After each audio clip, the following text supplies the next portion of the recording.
ముఖ్యంగా మనం చూస్తున్నాం ఈ కాంగ్రెస్ ప్రభుత్వం వాస్తవంగా అనేకమైన అబద్ధాలతోని ఆ అబద్ధాలతోనే రాజ్యం ఏర్పరచుకున్నారు. అబద్ధాలు చెప్పి అనేకమైన అబద్ధాల హామీలు ఇచ్చి ఓన్లీ ₹1,00,000 అంటే 1,00,000 కోట్లు కాళేశ్వరం గట్టి కూలిపోయిందని చెప్పేసి ఆ ప్రచారంతో దాన్ని అనేకమైన హామీలు ఇచ్చి మరి గెలిచడం జరిగింది. బాగానే ఉంది, గెలిచేంత వరకు అబద్ధాలు ఆడింది. మరి అనేకమైన హామీలు ఇచ్చింది.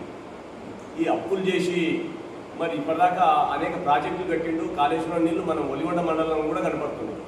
రాష్ట్రం మొత్తం మరి దేశంలో ఎక్కడ లేని విధంగా మనకు తెలుసు వరి ధాన్యం ఎగుమతయింది. వరి ధాన్యం పండించడం జరిగింది కాళేశ్వరం పుణ్యం అంటే. మరి వాస్తవంగా దేశంలో పంజాబ్ ఉంది. పంజాబ్ తర్వాత మన తెలంగాణ ప్రాంతమే మరి వరి ధాన్యంలో కానీ అదేవిధంగా మత్స్య కార్మికులకు చేపలు కూడా ఇక్కడి నుంచి మన తెలంగాణ నుంచి ఎగుమతి చేసే స్థాయికి వచ్చాం. ఇంతవరకు దాకా ఆంధ్ర ప్రాంతంలో ఉండే మరి మత్స్య కార్మికులు కూడా ఇక్కడ పని అన్ని రంగాల కార్మికులకు ఇక్కడ పనులు కాళేశ్వరం నీళ్ళతోనే వచ్చడం జరిగింది, పనిచేయడం జరిగింది. మరి దానికి ఈ కాళేశ్వరం వీళ్ళ ప్రభుత్వం వచ్చినాక స్టార్ట్ అంటే అబద్ధాలతో ఏర్పడ్డ ప్రభుత్వం మరి వచ్చినాక అట్నే ఉన్న అభివృద్ధి మీద దృష్టి పెట్టిందంటే అది లేదు.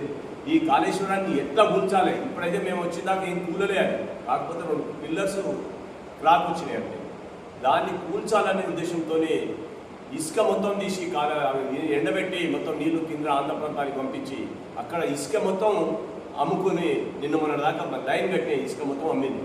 అంటే ఇట్లనన్నా కాళేశ్వరం కూలుతుందేమో అని చెప్పేసి వాళ్ళు కూల్చాలనే ఉద్దేశం.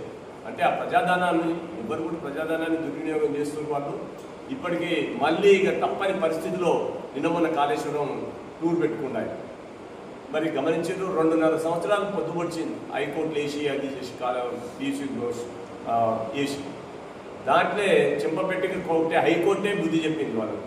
మరి ఇకనన్నా మరి ఈ అబద్ధాలు కట్టిపెట్టి తెలంగాణ ప్రజలు గమనిస్తూనే ఉన్నారు. తెలంగాణ కాదు, ఈ దేశంలో ఉన్న ప్రజలు కూడా అందరు గమనిస్తున్నారు. ఈయన ఇక్కడేదో ఈ రాష్ట్రాన్ని ఉద్ధరించినట్టు అక్కడ కేరళ పోతాడు, ఇంకో రాష్ట్రానికి పోతాడు, ప్రచారం చేసి వస్తున్నాడు ఆయన.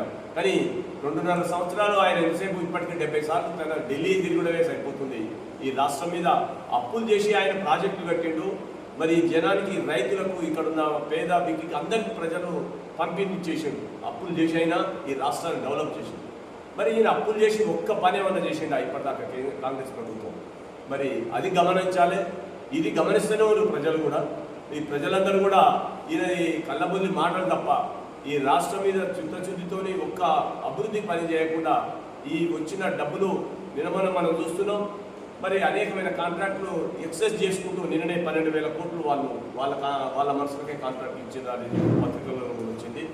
మరి ఈ విధంగా కాంగ్రెస్ అంటేనే అవినీతిమయమైనది. అది అందరికీ తెలుసు ఈ రాష్ట్రంలో, ఈ దేశంలో.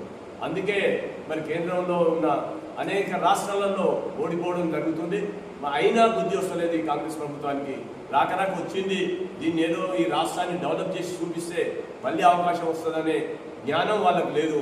ఎంతసేపు ఎదుటోళ్ళని ఇంకెంతకాలం అబద్ధంతో ఎదుటి వ్యక్తులని దూషిస్తారని చెప్పేసి మరి హైకోర్టు స్పందించి ఇది చేసినా కూడా ఇంకా వాళ్ళు ఒక్కతో పునరాయి కడితే చక్కగా ఎట్లయితే రాదో ఉన్నంతసేపు ఉన్నట్టే ఇంకా కూడా హైకోర్టు చెప్తే ఆ బుద్ధి కూడా ఇంకా వాళ్ళు తెచ్చుకుంటలేరు.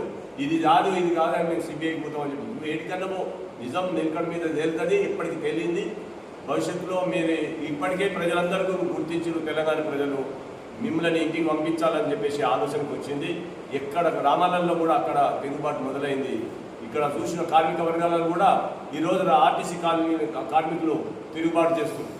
ఎవరు చూస్తే అన్ని రంగాల ప్రజలు విసిగెత్తిపోతున్నారు వీళ్ళ పాలన మీద. వీళ్ళకి బుద్ధి చెప్పే రోజు దగ్గరికి వచ్చినాయి. ఇది గమనించి మరి ఇప్పటికైనా ఈ ప్రభుత్వం మీద, ప్రజా సమస్యల మీద, మీరు ఇచ్చిన హామీల మీద దృష్టి పెడతారని చెప్పేసి ప్రభుత్వానికి హెచ్చరిస్తూ ఈ అవకాశం ఇచ్చినందుకు ధన్యవాదాలు.